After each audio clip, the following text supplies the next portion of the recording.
याद है वो दहाड़, वो अनस्टॉपेबल एनर्जी। कुछ ही साल पहले इंडियन स्टार्टअप इकोसिस्टम एक तेजी से भागने वाली ट्रेन जैसे थी, जिसमें हर मोड़ पर नए यूनिकॉर्न्स बनते जा रहे थे। लगता था जैसे नॉन स्टॉप पार्टी चल रही हो। पैसा चीप था, इजीली अवेलेबल था, और हर इन्वेस्टर चाह रहा था एक टुकड़ा इंडियन स्टार्टअप इकोसिस्टम में। लेकिन फिर ग्लोबल इकोनॉमी का मूड तो बदल गया। इंटरेस्ट रेट्स बढ़ने लगे और टेक दुनिया खुद से सवाल पूछने लगी कि जो कैपिटल का एंडलेस टैप था वो धीरे धीरे बूंदों में गिरने लगा। और अब सवाल ये था कि कितना फास्ट ग्रो कर सकते हैं, ये नहीं, बल्कि ये था कि कितनी देर तक सरवाइव कर पाएंगे। But before we move on, अगर आप फाउंडर हो तो हमारी फ्री फंड रेजिंग ट्रेनिंग और स्टार्टअप कम्युनिटी का हिस्सा बनना मत भूलिएगा। लिंक आपको डिस्क्रिप्शन में मिल जाएगा। तो पार्ट 1 है कैसे कॉन्फ्लिक्ट शुरू हुआ।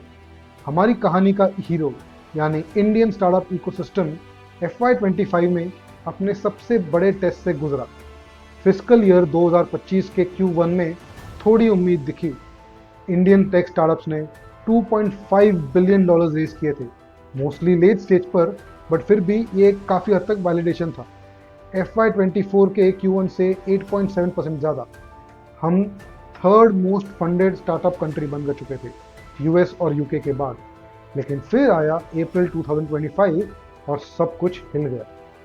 टोटल फंडिंग गिर गई $745 मिलियन तक। जनवरी के $1.76 बिलियन के से सीधा क्रैश। ये एक कोल्ड शावर के बराबर था, एक बहुत ही strong reality check. Funding winter अब खत्म नहीं हुआ था, फंडिंग विंटर अब भी जारी था। बोर्ड रूम्स कंप्लीटली साइलेंट, और फाउंडर्स जो पहले $बिलियन एग्जिट्स का सपना देख रहे थे, अब बर्न रेट और कैश रिजर्व देखकर ले ऑफ्स और कट्स का डिसीजन ले रहे थे। Marketing budgets zero, expansion plans cancel, और फिर आए फ्लैट और डाउन राउंड्स। स्टार्टअप्स सेम या कम वैल्यूएशन पे फंड रेज कर रहे थे। सिर्फ फाइनेंशियल नहीं, ये एक बहुत ही बड़ा इमोशनल हिट भी था।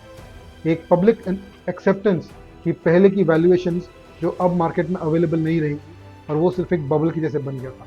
और जब कुछ हाई प्रोफाइल स्टार्टअप्स में कॉर्पोरेट मिसमैनेजमेंट, फ्रॉड्स और गवर्नमेंट इश्यूज सामने आए, तो इन्वेस्टर्स का ट्रस्ट कंप्लीटली हिल गया।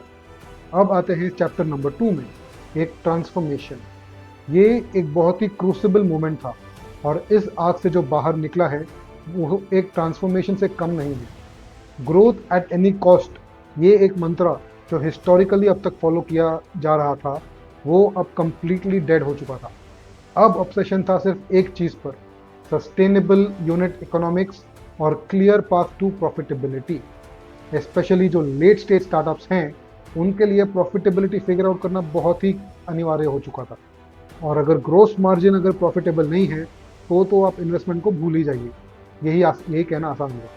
और FY25 का सबसे बड़ा प्लॉट ट्विस्ट, यूनिकॉर्न्स नहीं, इंडिकॉर्न्स का राइज। यस, टाइटन कैपिटल के इंडिकॉर्न्स 2025 रिपोर्ट्स के हिसाब से 202 इंडियन स्टार्टअप्स ने 100 करोड़ प्लस एनुअल रेवेन्यू के साथ प्रॉफिटेबिलिटी अचीव की थी।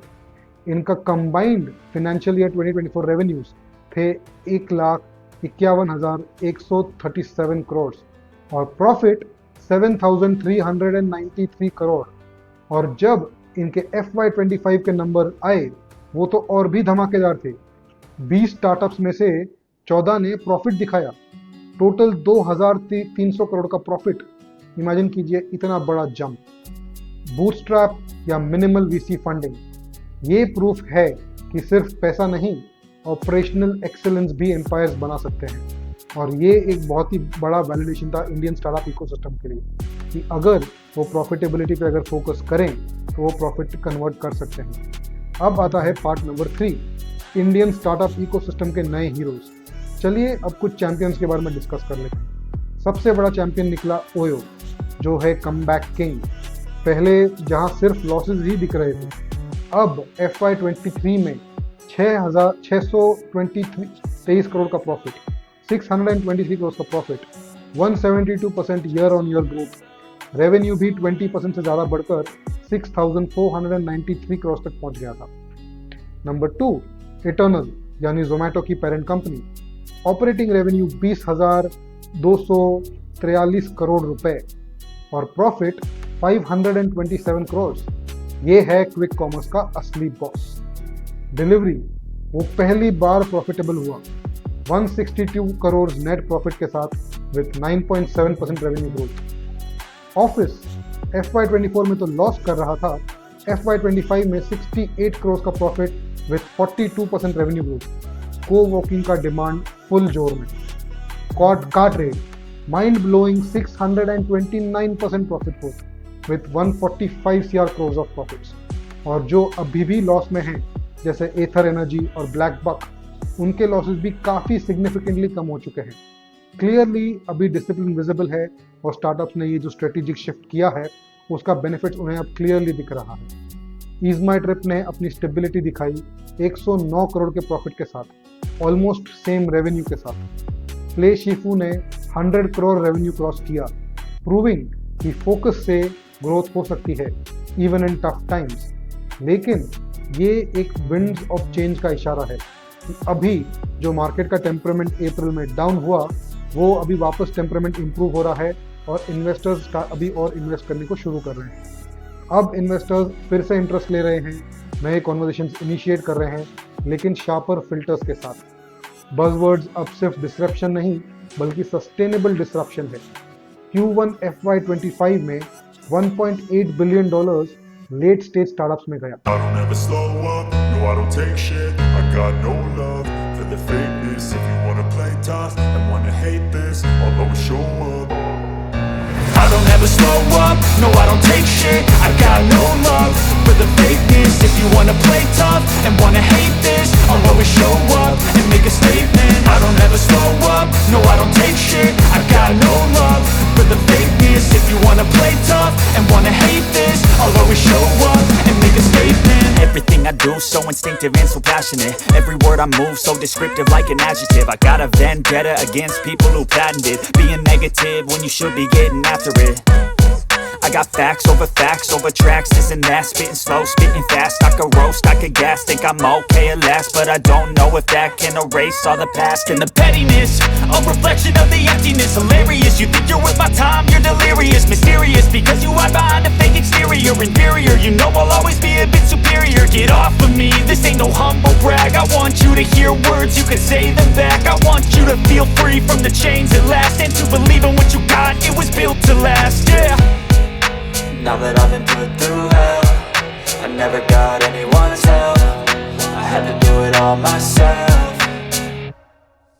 I don't ever slow up, no I don't take shit. I got no love for the fakeness. If you wanna play tough and wanna hate this, I'll always show up and make a statement. I don't ever slow up, no I don't take shit. I got no love for the fakeness. If you wanna play tough and wanna hate this, I'll always show up and make a statement. Gonna learn the consequence of being incompetent. Mental health is confidence, dreams and some honestness. I'm not here to save the day, that's for you to take away. I could play a million mind games, but instead I say something not illogical, something that is topical. Rub it on and watch it go, make yourself unstoppable. Dreams are irresponsible, but they're always possible. If you just believe, you could be so remarkable. Thoughts in my head, a collage and they spread. I'll be great one day, going off of my meds. No I'm not giving up, no I'm not giving in. I will make it to the top, taking off in the wind. I gotta make it, I'm saving every day to taste it. I'm patient, but my mind, it can hardly take it. I'm chasing a dream that I've had for several ages. A vacant, modern kid. Naturally उसका impact तो गिरने ही वाला है। तो अभी India में need है regulatory reforms की, जिसमें जो इंडियन इंश्योरेंस कंपनीज हैं, पेंशन फंड्स हैं और HNIs हैं, उनको स्टार्टअप इन्वेस्टिंग में पार्टिसिपेट करने का मौका मिलना चाहिए और रेगुलेटरी हर्डल्स को क्लियर करना चाहिए। जैसे कि अगर कोई स्टार्टअप पब्लिक सेक्टर से काम करना चाहता है तो उन्हें उसमें इजीली फैसिलिटेट करके उनके पेमेंट्स टाइम से क्लियर करने चाहिए। उन्हें स्पेशलाइज्ड टैलेंट पूल क्रिएट करना चाहिए। Product, data science, AIML, chips, health care, medical devices जैसे इंडस्ट्रीज में जहां अब भी बहुत ही शॉर्टेज चल रही है और सेक्टर में कंपटीशन इतना ज़्यादा है कि सिर्फ मोस्ट इनोवेटिव और एफिशिएंट कंपनीज ही टिक पाएंगे, बाकी सारे बंद हो जाएंगे। और अभी चलो देखते हैं next bigger picture Indian startup ecosystem के लिए। तो अब सवाल ये आता है कि क्या हम अपना self sustaining startup ecosystem build कर सकते हैं या हमें अब भी इंटरनेशनल फंड्स पर रिलाई करना पड़ेगा? क्या इंडिकॉन्स एक एक्सेप्शन के अलावा क्या वो एक नॉर्म बन सकते हैं? FY25 इस चीज़ के लिए तो याद रहेगा कि ये एक वो ईयर था जब इंडियन स्टार्टअप्स ने एक मैच्योरिटी दिखाई, जब उनका फंडा ग्रोथ एट ऑल स्केल्स के बदले अब सस्टेनेबल प्रॉफिट्स पे शिफ्ट हो चुका है। फंडिंग मेंटर ने बहुत ही मॉडल्स को टेस्ट किया हुआ है। जो अनसस्टेनेबल थे वो गिर गए, स्पेशली जो फ्रॉड कंपनीज कर रही थी, जिनका कॉर्पोरेट गवर्नेंस बहुत ही वीक था, वो कंपनीज कंप्लीटली खत्म हो चुकी हैं। और लेकिन जो बच गए हैं वो और भी रोबस्ट और भी स्ट्रॉन्ग बन चुके हैं। इंडिकॉन्स का राइज, IPO का पाइपलाइन और लेट स्टेज इन्वेस्टर्स का रिन्यूड फेथ, ये एक नए एरा का सिग्नल है जहां सिर्फ वैल्यूएशन नहीं, प्रॉफिटेबिलिटी, एफिशिएंसी और सस्टेनेबिलिटी भी इक्वली सेलिब्रेटेड है। ये इंडिया के इकोनॉमी के लिए एक बहुत ही गेम चेंजिंग मोमेंट है। जॉब क्रिएशन, इनोवेशन और सेल्फ रिलायंस की तरफ बढ़ता कदम। और इसके रियल हीरोज कौन? ये वो फाउंडर्स हैं जो टफ टाइम में भी गिव अप नहीं किए, उन्होंने अडेप्ट किया, इवॉल्व किया और प्रॉफिट के साथ अपना बिजनेस ग्रो किया, और ना सिर्फ बिजनेस बल्कि प्रॉफिट ग्रो किए। ये जर्नी इंडियन एंटरप्रेन्योरशिप के स्पिरिट का प्रूफ है। आपको क्या लगता है, कौन से इंडियन स्टार्टअप्स हैं जो इंडिया का अगला फ्यूचर डिफाइन करेंगे और अगले 10 साल इंडिया के टॉर्च बेयर्स बनेंगे? कमेंट सेक्शन में लिखिए कि आप अपने स्टार्टअप्स के बारे में शेयर कीजिए, आप क्या बिल्ड कर रहे हो। हम आपसे सुनना चाहते हैं ताकि हम आपके स्टार्टअप का इंडस्ट्री समझ सके और आपको बेटर सर्व कर सके। और अगर ये आपको डीप डाइव अगर आपको पसंद आया तो अपने दोस्तों के साथ शेयर कीजिए और चैनल को सब्सक्राइब करना बिल्कुल मत भूलिएगा। Take care.